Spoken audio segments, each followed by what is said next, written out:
ওরে, আমার গাছে প্রতিদিন অনেক পেয়ারা হয়, আমি তো পেয়ারা বিক্রি করতে করতে অল্প দিনের ভিতরেই বড় লোক হয়ে যাব। আরে আমার পেয়ারা গাছ থেকে পেয়ারা প্রতিদিন কোথায় চলে যাচ্ছে? নিশ্চয়ই কেউ চুরি করছে।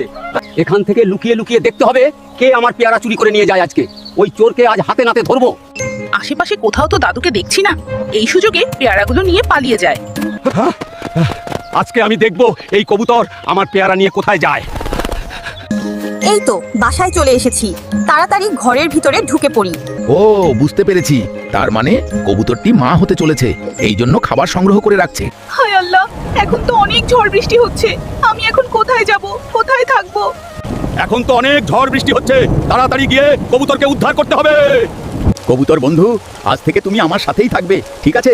চলো আমার বাড়িতেই চলো। আরে কবুতর, তুমি তো অনেকগুলো ডিম পেড়েছো। তোমার ডিমগুলো দেখে আমার খুব ভালো লাগছে।